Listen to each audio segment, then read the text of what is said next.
आकुति के गर्भ से, मनु महाराज की पुत्री आकुति के गर्भ से अवतार लिया यज्ञ के रूप, पति लक्ष्मी ने अवतार लिया दक्षिणा के रूप में।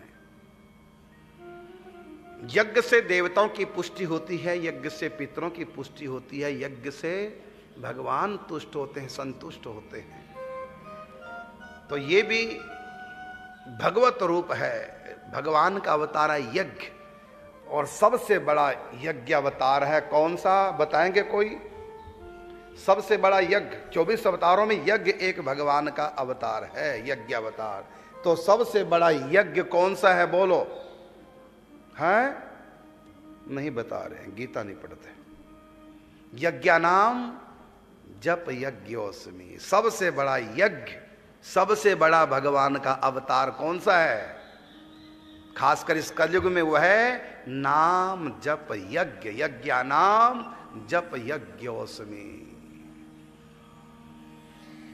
तो इस कलयुग में सबसे ज्यादा यज्ञ अवतार की महिमा है। अनेक यज्ञ हैं, उनमें सबसे बड़ा यज्ञ है नाम यज्ञ, यज्ञानाम जप यज्ञोस्मि। इसलिए कलयुग में भगवान का नाम अवतार सबसे बड़ा अवतार है।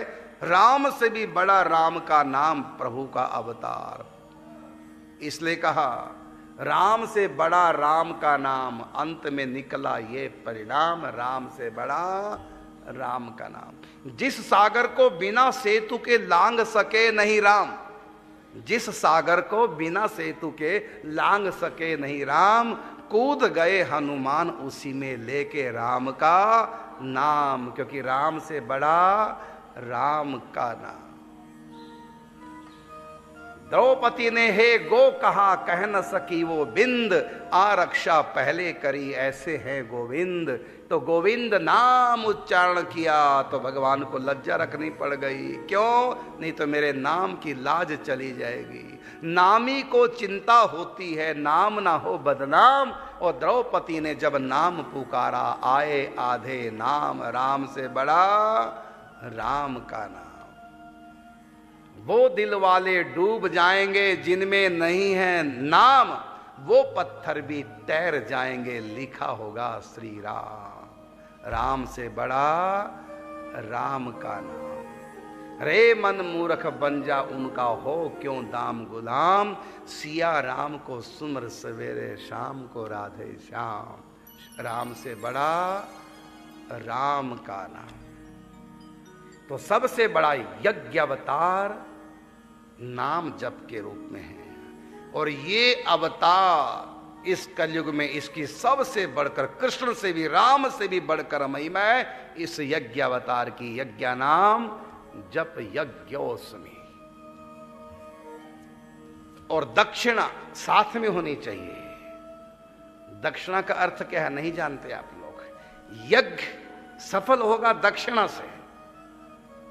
तो दक्षिणा का अर्थ क्या? दक्षिण किसको बोलते हैं नहीं पता। दक्षिण कहते हैं सीधे को, उल्टे को कहते हैं बाम। दक्षिण का मतलब दायां हाथ, दक्षिण हाथ। इसलिए हम दाईं तरफ गिरिराज जी को रखते हैं, फिर चलते हैं, क्या बोलते हैं? प्रदक्षिणा। प्रा का मतलब परिक्रमा और दक्षिणा का मतलब दाएं रख करके भगवान को परिक्रमा करते, इसका नाम हो गया प्रदक्षिणा। तो दक्षिणा के बिना यज्ञ संपन्न नहीं।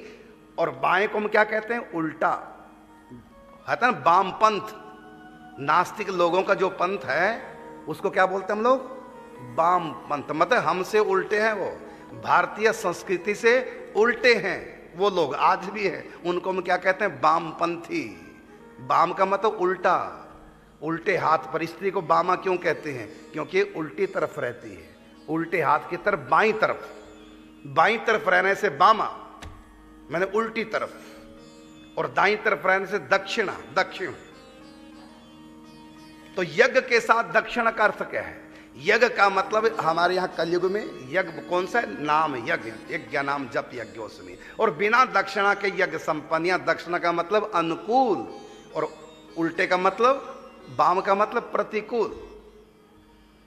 ये हाथ काम के अनुकूल है और ये हाथ काम के प्रतिकूल है, उल्टा है। लिखने में ये हाथ सीधा है और ये हाथ लिख नहीं पाएगा। हारमोनियम हम उल्टे हाथ से नहीं बजा पाएंगे, उल्टा है, और ये सीधा हाथ है। तो जो हमारे कर्म के अनुकूल रहे वो सीधा हाथ, जो हमारे कर्म से प्रतिकूल रहे, कर नहीं पाए, वो उल्टा हाथ। तो यहां यज्ञ प्लस दक्षिणा, दक्षिणा का मतलब हो गया अनुकूलता, सीधा, अर्थात भगवान के अनुकूल बनकर के नाम जप करो, अर्थात भगवान के लिए नाम जप करो, भगवान का हो के नाम जाप करो, भगवान को दक्षिण में रख कर के नाम जाप करो। तो यज्ञ के साथ दक्षिणा का अवतार, 24 अवतारों में एक ही अवतार है, यज्ञ और दक्षिणा। जबकि पत्नी का अंग बायां अंग होता है, पुरुष के बाएं भाग में पत्नी होती है, वो बामा कहलाती है। लेकिन यज्ञ भगवान की पत्नी बामा नहीं कहलाती, क्या कहलाती है? दक्षिणा, दायां। तो वही यज्ञ अनुकूल है जिसके साथ में दक्षिणा भी हो। बिना दक्षिणा के यज्ञ का फल प्राप्त नहीं होता। जैसे आप लोग 100 रुपये दान करेंगे, साथ में 1 रुपया भी देंगे, 101 रुपये, 100 रुपया हो गया भगवान का रूप, भगवान का अवतार दान, और 1 रुपया हो गया उनकी शक्ति दक्षिणा। पहले जमाने में लोग सस्ते जमाने थे, 1 रुपये का दान करते, 25 पैसे दक्षिणा देते, तो हो गया 1.25 रुपया, 5 रुपये, 11 रुपये, तो एक्स्ट्रा 1 रुपया फालतू क्यों? इसलिए ये दक्षिणा के नाम का है। यदि हमने 100 रुपये दान किए और 1 रुपया दान किया, दान की वैल्यू कम हो गई। यदि हमने 100 रुपये के साथ 1 रुपया भी मत्था टेका तो दक्षिणा के साथ 100 रुपया दिया, तो ये पूर्ण फल की प्राप्ति। तो इसी प्रकार जब तक हम भगवान के दक्षिण नहीं होंगे, अर्थात अनुकूल नहीं होंगे, उनसे सीधे नहीं होंगे, तब तक हमको हमारे यज्ञ का अर्थात जप का पूर्ण फल प्राप्त नहीं होगा। यही है यज्ञ अवतार भगवान के का दशा दक्षिणा का रहस्य। और गजब की बात, कृष्ण का अवतार कहीं और होता है, राधा का अवतार कहीं और, रुक्मिणी का अवतार कहीं और, ऐसी राम का अवतार कहीं और सीता का अवतार कहीं और। तो शक्ति और शक्तिमान जब भी धरती पे अवतार लेके आते हैं, अलग अलग घरों में जन्म लेते हैं, लेकिन यज्ञ और दक्षिणा एक ही घर में पैदा होती है। दोनों शक्ति और शक्तिमान, ये लक्ष्मी नारायण एक ही घर में आकुति के गर्भ से जन्म लेते हैं। एक ही घर में क्यों?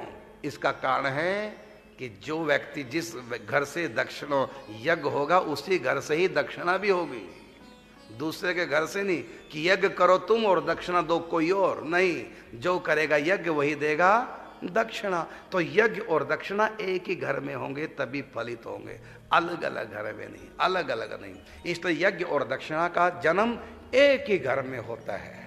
लक्ष्मी नारायण दोनों एक ही घर में जन्म लेते हैं, अर्थात जो व्यक्ति यज्ञ करेगा, शुभ कर्म करेगा, उसकी दक्षिणा भी वही देगा। और जो अच्छे कर्म करेगा, यदि वो भगवान के लिए कर रहा है, यही वो दक्षिण है। अर्थात दक्षिण होकर के शुभ कर्म करो, भगवान से बायां होकर था, उल्टा होकर नहीं, ये इसका अर्थ है। फिर भगवान ने अनुसुईया, जो अत्रि ऋषि की धर्म पत्नी, इनके गर्भ से भगवान ने अवतार लिया। ये कपिल भगवान की बहन है।